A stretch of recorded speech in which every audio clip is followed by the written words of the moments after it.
kalau tradisi buatan manusia atau gereja bertentangan dengan hukum Tuhan, yang mana harus diikuti?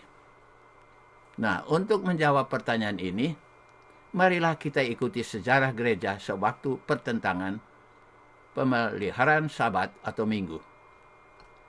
Sewaktu persidangan kontra reformasi di Trent tahun 1445 hingga 1563, ada kelompok yang berdiri atas semboyan Alkitab dan Alkitab saja, sola scriptura, yang membela pemeliharaan Sabat. Kelompok yang lain membela pemeliharaan hari Minggu berdasarkan tradisi gereja.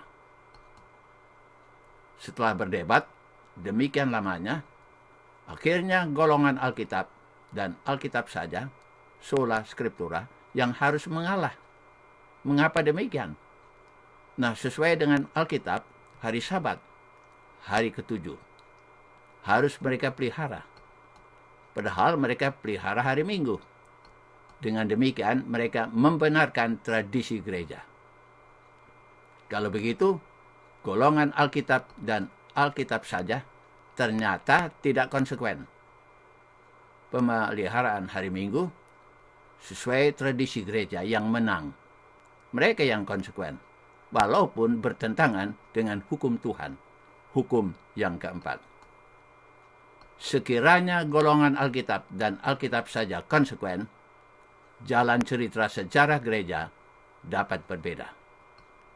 Kembali pada pertanyaan, sekiranya tradisi gereja bertentangan dengan hukum Tuhan, mana yang harus diikuti? Hukum Tuhanlah selalu harus diikuti. Tetapi Yesus, pelatih mereka, senantiasa siap sedia menolong dan menyelamatkan mereka. Sebagai tabib besar mereka, sebagai obat anti takut, ia anjurkan resepnya dalam firman Tuhan. 1 Yohanes 4 ayat 18. Di dalam kasih tidak ada ketakutan. Kasih yang sempurna melenyapkan ketakutan. Kami teringat dosen kami dalam mata kuliah Pastoral Ministry menerangkan tentang pengalaman mengajar doktrin Alkitab. Setelah menerangkan tentang doktrin Sabat, walaupun orang mengerti doktrin itu, belum tentu orang itu sedia memeliharanya. Pertanyaan, mengapa orang sudah mengerti, namun belum sedia memeliharanya? Karena rasa takut. Kalau ia memelihara Sabat, dapat saja ia kehilangan pekerjaan yang menuntut ia kerja pada hari Sabat. Bagaimana ia dapat membelanjai keluarganya? Walaupun ia yakin tentang pemeliharaan hari Sabat, namun belum sekarang. Mungkin kemudian saja kalau ia sudah pensiun. Nah, pertanyaan, kira-kira apa yang kurang dalam pengajaran doktrin?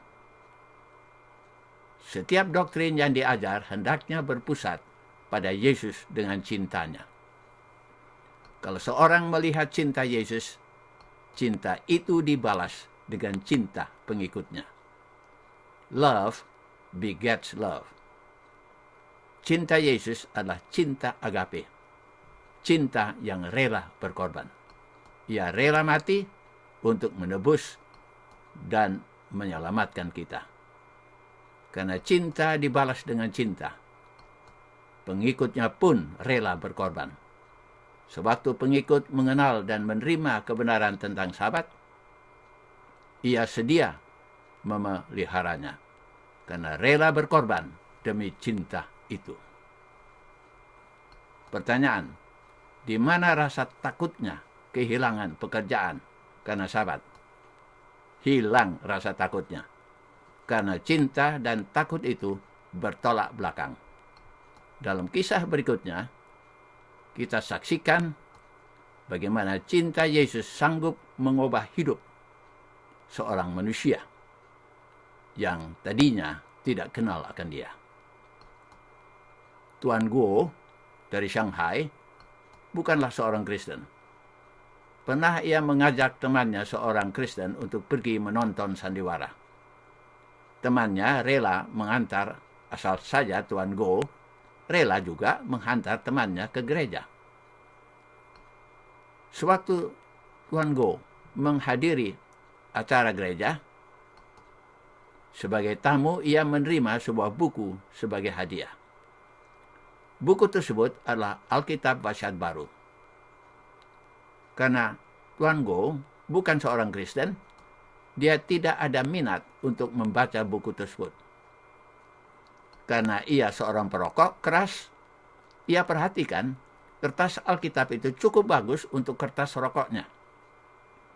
Mulailah ia menyobek lembaran pertama buku Matius.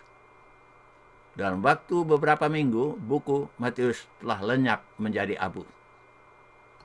Buku Markus mengalami nasib yang sama. Buku Lukas pun menyusul. Tetapi kemudian, Tuan Guo berpikir sejenak, mengapa aku tidak membaca dulu, baru jadikan rokok? Sewaktu ia baca Yohanes 3 ayat 16, ia terhenti. Ia baca, karena begitu besar kasih Allah akan dunia ini, sehingga ia telah mengaruniakan anaknya yang tunggal, supaya setiap orang yang percaya kepadanya tidak binasa, melainkan beroleh hidup yang kekal. Nah, di Tiongkok pada waktu itu, orang sangat menghargai anak tunggal laki-laki. Kalau dalam keluarga hanya ada satu anak lelaki, ia bebas wajib militer. Tuan Guo berpikir, Tuhan demikian mencintai saya, dan saya harus mencintainya. Ia tidak menyobek Alkitabnya lagi, tetapi membacanya sampai selesai. Ia kembali ke gereja untuk memperoleh Alkitab yang lain, agar dapat selesai membaca apa yang ia pernah sobek dahulu. Pada tahun 1949, saat ada revolusi komunis di Cina, ia mengungsi ke Taiwan. Ia bertemu dengan pendeta gereja Masih Advent hari ke-7. Ia kemudian melanjutkan pelajaran Alkitab dan menerima baptisan menjadi anggota. Ia membaca dan mempelajari Alkitab dan menemukan cinta Yesus yang mengubah kehidupannya.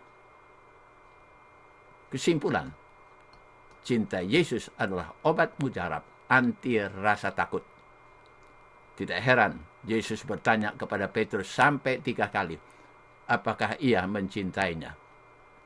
Hanya murid yang memiliki cinta Yesus itu, cinta agape yang rela berkorban, dapat menjadi murid Yesus yang sejati. Cinta yang demikian tidak takut dan sanggup bertahan dalam menunaikan tugas agung, menjadikan segala bangsa murid-muridnya. Sampai berjumpa dalam pelajaran berikut yang ke-12, yang membahas tentang misi dan penugasan. Selamat belajar. Sampai bertemu kembali pekan yang akan datang. Untuk saran dan pertanyaan, kirimlah ke alamat email yang tercantum di bawah ini.